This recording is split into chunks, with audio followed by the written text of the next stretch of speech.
Kita lanjut bahas PTTH Kaisar Api episode 667. Oke, langkah usah banyak mang ming meng. Kita langsung masuk aja ke pembahasan.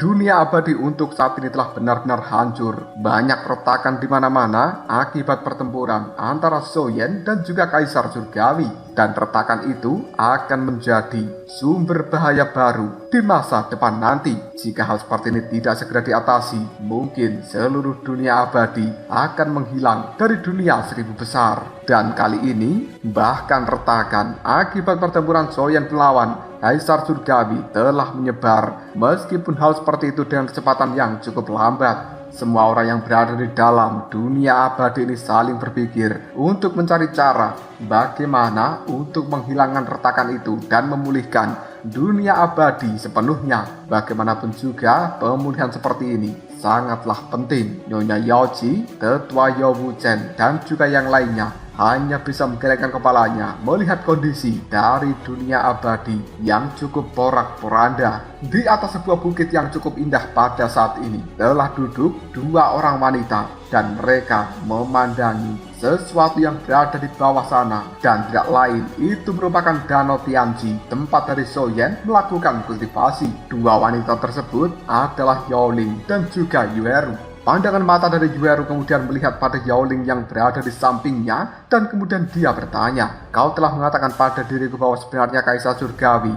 pada dasarnya bukan orang jahat, tapi kenapa dia menjadi orang yang sangat hina?" Banyak senior yang berada di pusat dunia abadi semuanya telah tumbang, dan pasti ada sesuatu yang telah direncanakan oleh Kaisar Surgawi. Bagaimanapun juga lawannya hanyalah dua dewa setengah jahat dan juga 4 raja merah. Namun hal itu benar-benar mampu menciptakan kekacauan total pada pusat dunia abadi hingga menimbulkan keretakan yang besar seperti itu dan sangat membahayakan bagi seluruh dunia abadi ini. Yaoling ketika mendengarkan ucapan dari seorang Yueru hanya bisa menggelengkan kepalanya, dan kemudian dia mulai menjawab, "Entahlah, mungkin memang ada sebuah konspirasi tersembunyi yang terlalu dalam. Namun yang pasti, kekuatan iblis kegelapan dan juga labu pengumpul harta karun itu terlalu mengerikan. Sekarang, karena para orang-orang kuat teratas di dalam dunia abadi kita sudah mulai melemah, aku khawatir posisi dari dunia abadi kita yang saat ini berada di urutan paling bawah dari 7 dunia. Meskipun sangat disayangkan, namun kita juga tidak berdaya menghadapi hal seperti itu." Yueru hanya bisa menganggukkan kepalanya, dan kemudian dia berkata, "Mungkin apa yang kau katakan memang benar, tapi aku akan menyatukan kembali dunia abadi ini dan kemudian membuatnya bersinar terang dengan kejayaan dari masa lalu." Ucapan dari seorang Yueru telah membuat Yaoling merasa cukup bangga. Namun detik berikutnya, Yaoling pun segera bertanya kembali, "Kakak Yueru, kenapa kau menyerah kepada Soyen? Apakah kau sudah tidak menginginkannya lagi? Bagaimanapun juga dia merupakan orang luar biasa dan juga keturunan dari klan Zhou. Ini adalah sesuatu yang sangat rugi jika kau melepaskannya." Yueru hanya bisa menggelengkan kepalanya tanpa daya, dan kemudian dia berkata, "Sebenarnya aku juga tidak ingin melepaskan Soyen, tapi sudahlah, mungkin ini sudah menjadi takdirku." Meskipun Yueru mengetahui hubungannya dengan Soyen cukup baik, tapi dia paham bahwa status mereka selamanya hanya akan menjadi seorang teman. Daripada ditolak oleh Soyen di kemudian hari, lebih baik Yueru menyerah untuk saat ini, sehingga dia tidak memiliki harapan yang besar di dalam hatinya. Meskipun hanya akan menjadi seorang teman, tapi Yueru telah berjanji bahwa dia selamanya akan mendukung apapun yang dilakukan Soyen dan terus berdiri di belakang dari Soyen. Ditambah lagi Yueru telah mengingat ucapan dari gurunya bahwa kemungkinan dunia ini akan kembali dalam kekacauan, dan pada saat itu orang-orang seperti Yueru, mereka harus bertindak dan berdiri di barisan paling depan untuk menyelamatkan seluruh dunia ini. Yaoling cukup paham dengan apa yang dikatakan oleh seorang Yueru, dan kemudian dia mencoba mengalihkan perhatian untuk pembahasan yang lainnya. Yaoling pada saat ini mengatakan, "Aku telah bertanya pada guru, tampaknya Hanya jarum dewa peringkat ke-6 di dunia abadi ini yang bisa memulihkan seluruh dunia abadi sepenuhnya. Namun, jarum dewa tersebut telah menghilang selama bertahun-tahun yang tidak terhitung jumlahnya, dan bahkan jejaknya juga sangat misterius. Tapi menurut beberapa buku catatan kuno di dalam dunia abadi kita, kemunculan terakhir jarum dewa tampaknya berada di istana reinkarnasi 6 jalan. Dunia abadi kita saat ini telah hancur. Bahkan beberapa tatanan dan juga aturan di dalamnya telah mulai runtuh. Hanya dengan mempertahankan dan membentuk kembali dunia abadi ini, maka segalanya akan bisa teratasi. Mendengarkan ucapan dari Yaoling membuat raut wajah Yueru tiba-tiba berubah menjadi cukup menegang, dan kemudian dia mengatakan, "Istana reinkarnasi 6 jalan. Bukankah itu adalah tempat misterius yang akhir-akhir ini menjadi rumor yang telah tersebar di seluruh dunia, dan bahkan tempat itu dikatakan sebagai tanah suci kemunculan dari api suci peringkat ketiga yang cukup legendaris?"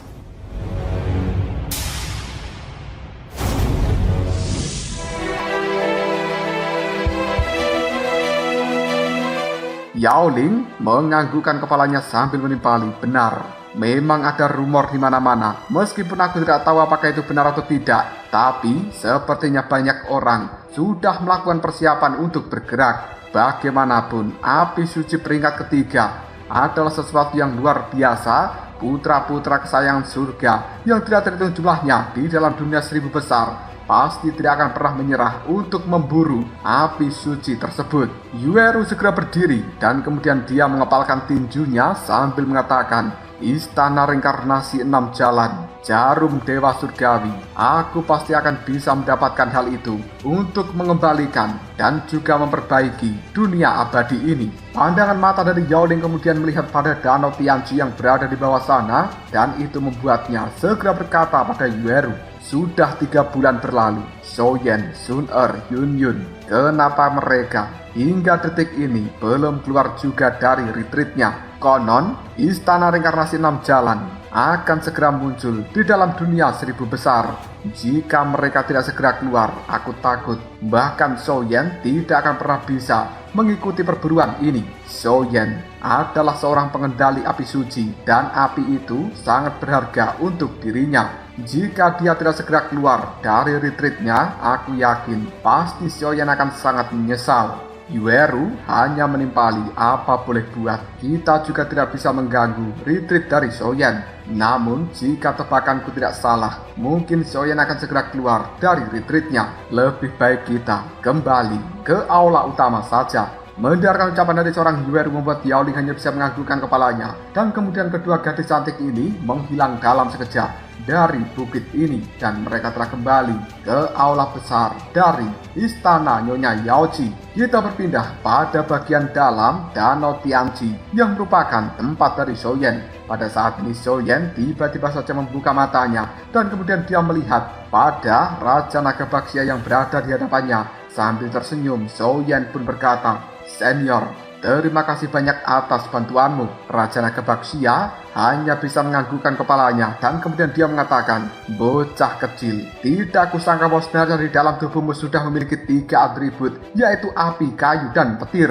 Saat ini ditambah dengan atribut airku, kau benar-benar memiliki 4 atribut. Ini adalah sesuatu yang sangat luar biasa." Dalam kurun waktu 3 bulan ini, Soyen telah memulihkan kekuatan pada puncaknya, dan kemudian Raja Naga Baksia telah membantunya untuk mengaktifkan atribut air di dalam tubuh dari Soyen, dan pada akhirnya Soyen telah sah memiliki 4 atribut yang luar biasa. Bahkan dengan berkah 4 atribut, Soyen akan mampu bertarung melawan level yang berada di atasnya. Selain itu, Raja Naga Baksia juga telah memberikan sebuah teknik yang luar biasa terhadap seorang Soyen, dan teknik itu bernama Puting Beliung Air Terjun Langit.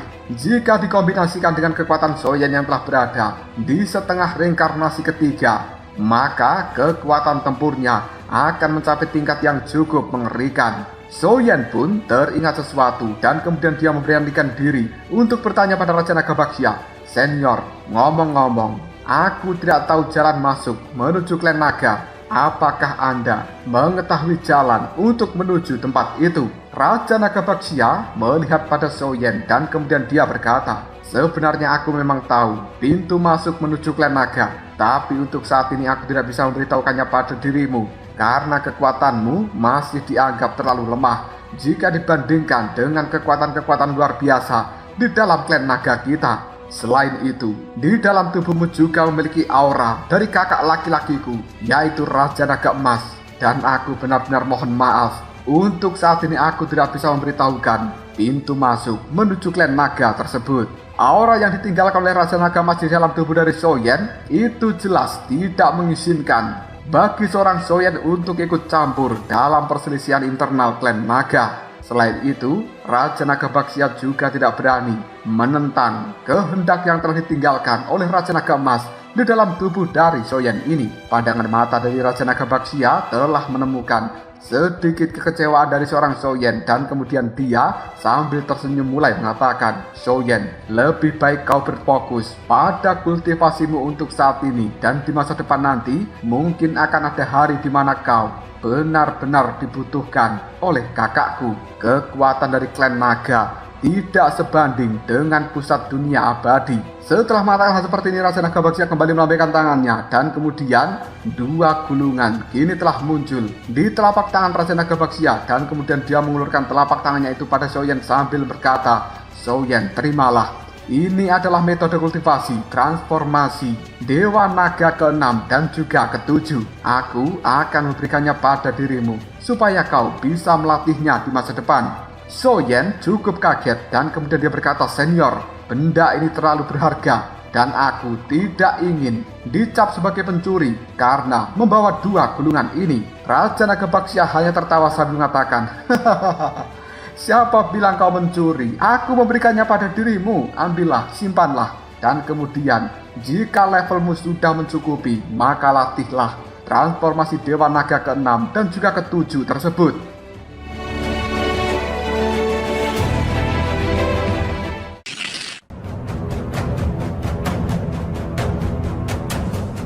Soyen kembali mengatakan, tapi Raja, aku benar-benar takut jika membawa dua benda yang sangat berharga ini. Raja Naga Baxia menggelengkan kepalanya sambil mengatakan, sudah, simpan saja. Selama kau tidak menunjukkannya di bawah pengawasan dari 8 Raja Naga yang lainnya, makhluk naga biasa tidak akan bisa melukaimu. Soyen, mungkin sudah saatnya bagi kita berpisah saat ini karena aku masih memiliki urusan yang harus kuselesaikan. Soyen pun kemudian bertanya, Raja, sebenarnya kau ingin pergi kemana? Raja Naga Baxia kemudian menimpali, sudah lama aku tidak kembali ke dalam klan naga. Mungkin saat ini adalah waktu yang tepat bagi diriku untuk pulang ke rumah. Soyen, jaga dirimu baik-baik. Sampai jumpa di masa depan nanti. Setelah berkata seperti ini, tubuh dari Raja Naga Baxia kembali berubah menjadi kura-kura naga dan kemudian dia menghilang dalam seketika. Melihat kepergian dari Raja Naga Baxia membuat Soyen hanya bisa menggelengkan kepalanya. Pandangan mata dari Soyen kemudian melihat pada dua gulungan yang merupakan teknik transformasi Dewa Naga ke-6 dan juga ke-7. Soyen mulai melakukan penyelidikan dan ternyata untuk mempelajari teknik ini membutuhkan kekuatan reinkarnasi ketiga dan juga ke-6.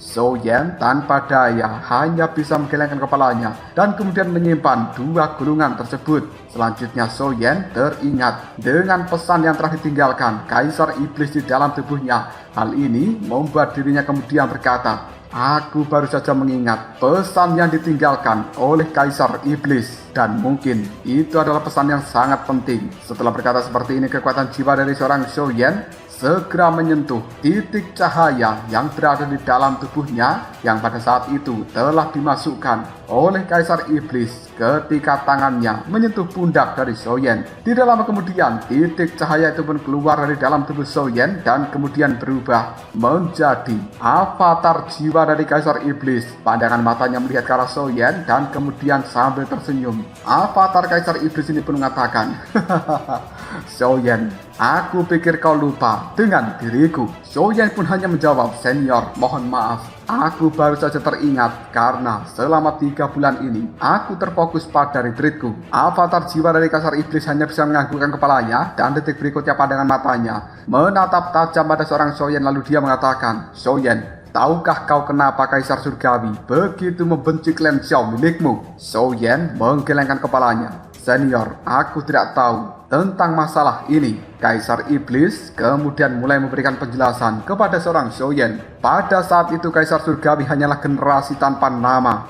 dan segala masalahnya terjadi secara tidak sengaja. Pada saat itu, senior dari klan Xiao milikmu ketika bertarung melawan raja asing, dia tidak sengaja memberikan serangan yang mengakibatkan kematian dari kekasih Kaisar Surgawi.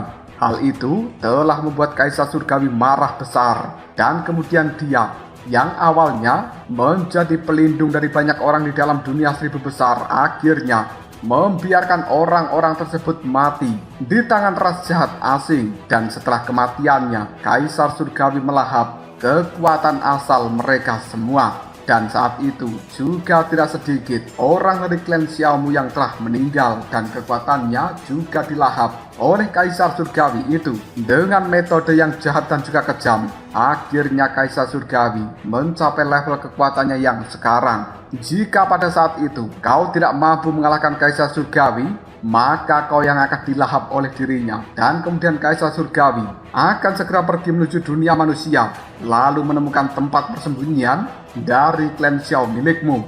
Dengan kemampuannya, sepertinya Kaisar Surgawi ini sudah lama mengetahui konspirasi dari iblis kegelapan, dan dia sengaja membiarkan hal seperti itu terjadi karena Kaisar Surgawi akan menggunakan kekuatan dari iblis kegelapan untuk membantunya mencapai level reinkarnasi ke-7.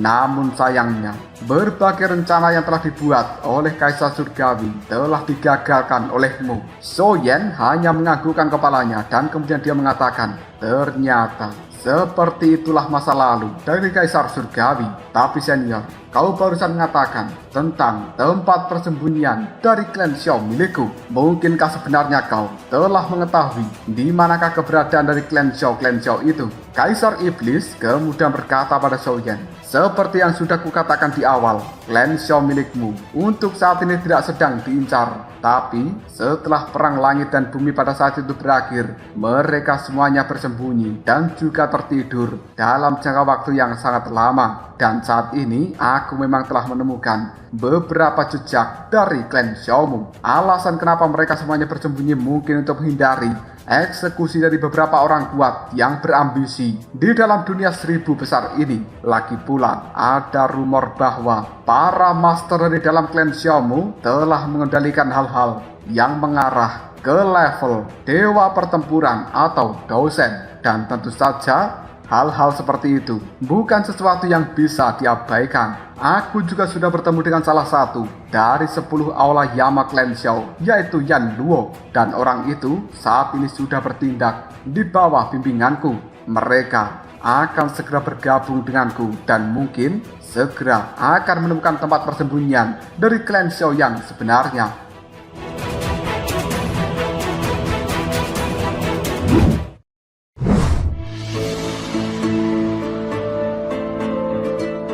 Soyen kemudian bertanya, apakah sebenarnya klan Xiao berada di dunia bawah kegelapan? Kaisar Iblis tidak menanggapi perkataan dari Soyen, namun dia juga tidak membantah. Namun detik berikutnya, avatar jiwa dari Kaisar Iblis ini mengatakan, "Soyen, berusahalah lebih keras dan segera tingkatkan kekuatan yang berada di dalam tubuhmu. Aku telah mendapatkan kabar bahwa api reinkarnasi yang berada di peringkat ketiga akan segera muncul. Kau harus segera mendapatkan hal itu." Setelah berkata seperti ini, avatar jiwa dari Kaisar Iblis tiba-tiba saja menghilang secara sepenuhnya. Soyen hanya bisa mengangguk dan kemudian dia pun berpikir apabila tempat persembunyian dari klan Xiao benar-benar telah ditemukan, maka pada saat itu para ahli yang berdiri di puncak dari dunia 1000 besar akan segera mencari keberadaan dari klan Xiao ini. Dan mungkin kali itu juga akan menjadi pertempuran yang sesungguhnya. Lagi pula, daya tarik dari level kekuatan dosen tidak ada habisnya. Banyak orang yang serakah mungkin akan segera tertarik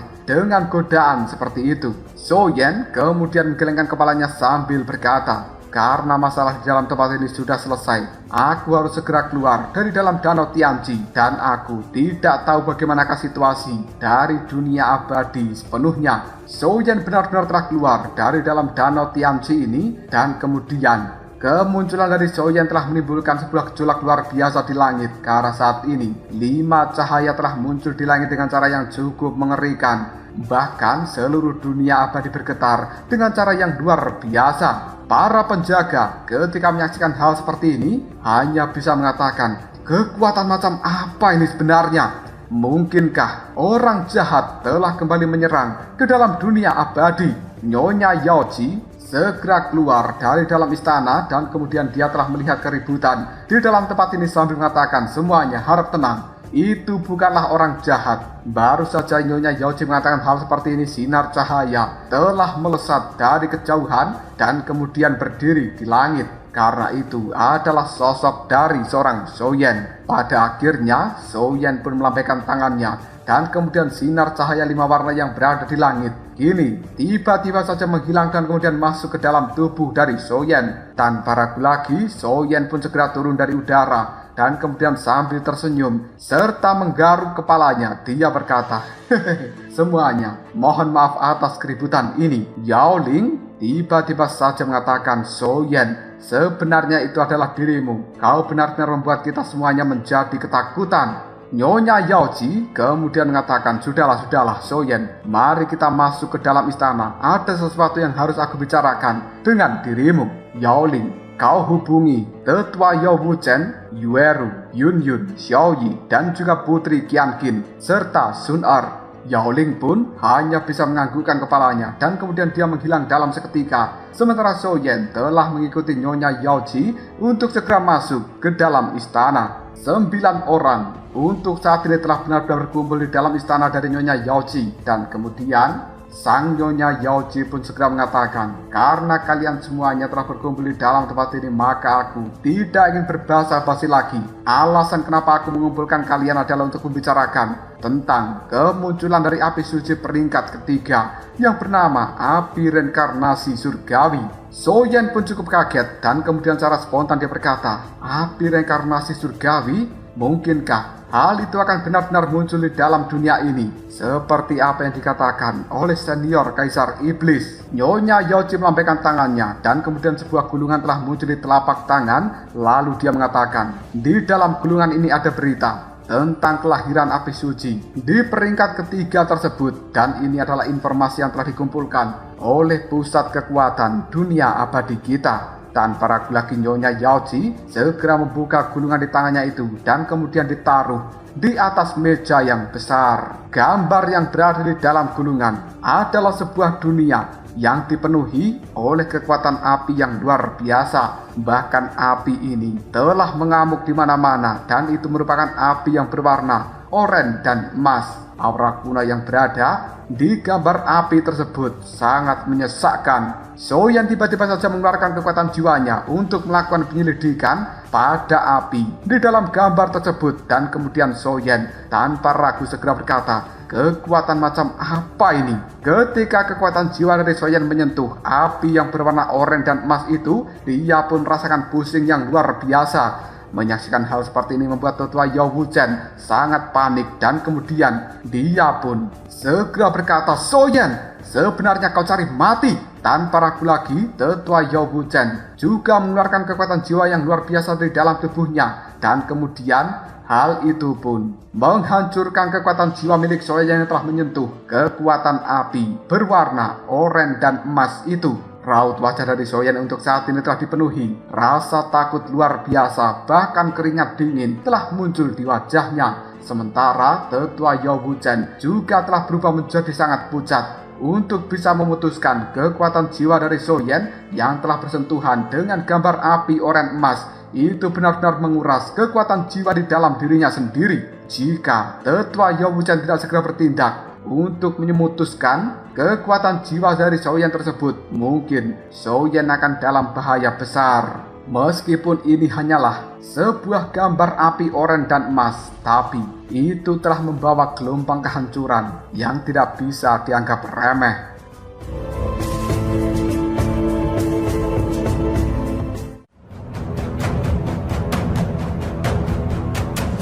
Lalu apakah yang akan terjadi selanjutnya sebenarnya?